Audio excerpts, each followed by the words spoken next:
Hello, and I'm back. So when they started to do these radical changes, these new developers, um, that they added champions, I kind of saw something coming, and that was that the champions were just pretty much almost the same as the plus in a dungeon, and that didn't make sense to me. They don't give good drops at all because they're in the field, but even non-categorized field mobs give better drops eventually. So they're there for the XP. And I already kind of knew that something was coming for radical changes. At that point, we had triple plus in TOA, and I was killing those. I could drop lickies in one chip almost all the time. If it wasn't in one chip, it was usually in around no more than 13 seconds.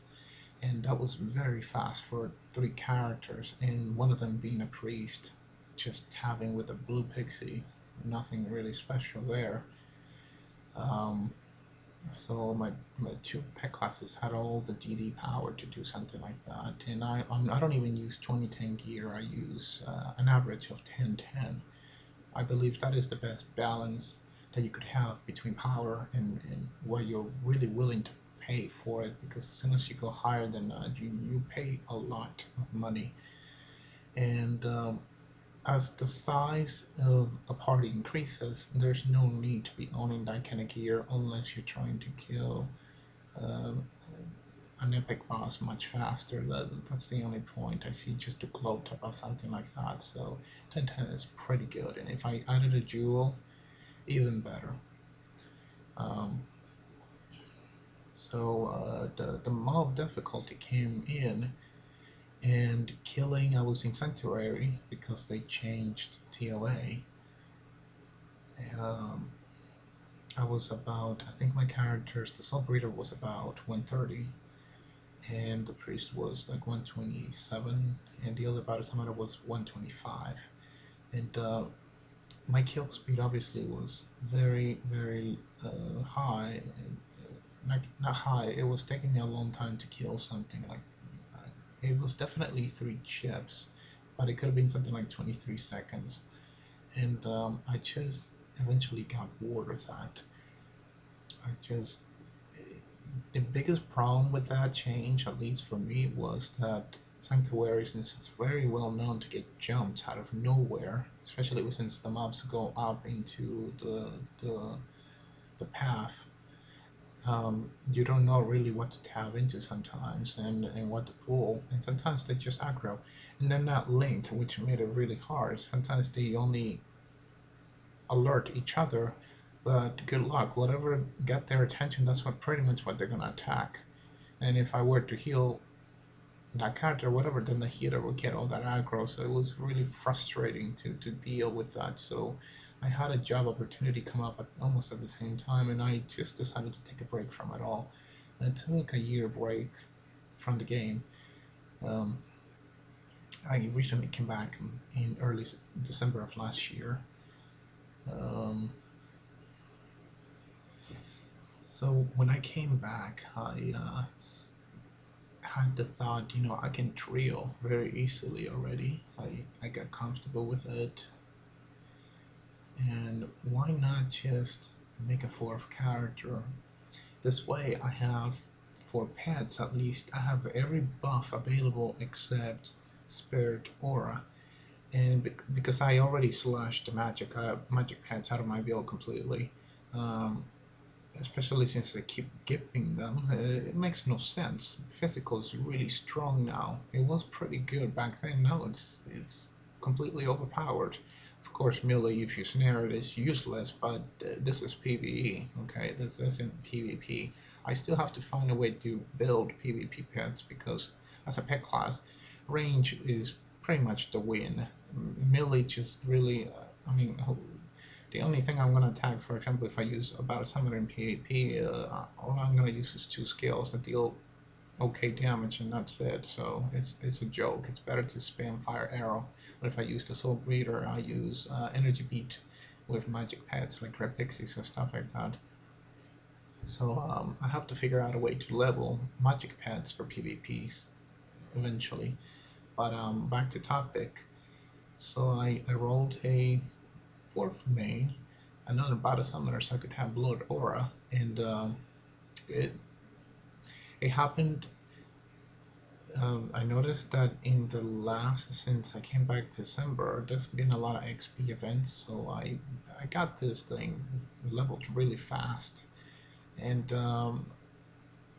I put it together with the others when it hit around 118, and there was still a penalty in there because the subreader was already 133 or something. It seems like the XP split is not working correctly. It used to, I know they capped it to 15, whatever, of whatever the situation is, and I actually had some sort of 4% nerf. But what I did was join the piece with both battle summoners because the other one was 125, so they would eventually, I would keep it within inside of a 10 level range, and I did that exactly. I joined the piece with both, and I got to practice dual summon like that. I didn't have to heal, so I grabbed the concept very fast of again practicing with it.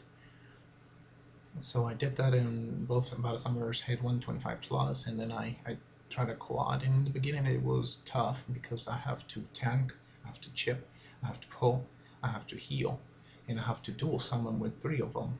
In the beginning, obviously, I did not DS at all because I was very afraid to lose the primary pets, and it took me about 2 weeks until I got comfortable with it. And dual summoning it was pretty much natural with three characters, and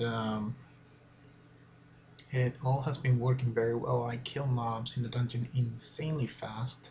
I'm gonna have previews of that so you can see what my kill speed is. I've also started to use durability gear, and I'm not done yet with it because I like to get them from drops unless I find them for very cheap. Then I actually buy it to make it faster. Um, but also I have new staged pads, so they have to catch up, and when they miss, that's a lot of lack of damage.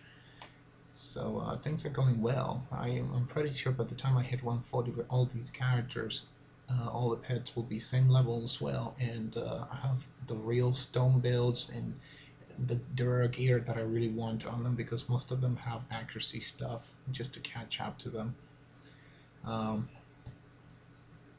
so the next videos I'm gonna be showing you my kill speeds and what it looks like to play three characters. I'll have right now I'm using my laptop's webcam because the camera on the recording on the camera is actually pretty short, so I had to split it.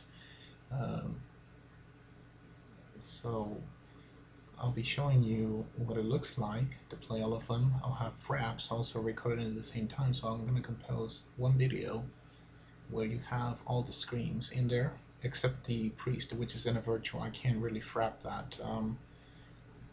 You also notice that in my main screen, the soul breeder, there's a pause of frames. Well, that's because I'm switching to the virtual, and you need to have focus to actually continue recording.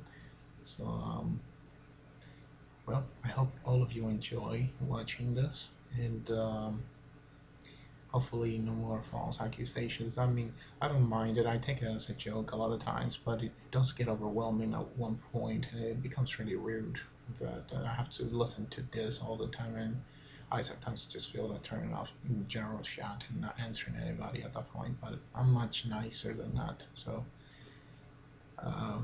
next video coming up, it shows my gameplay.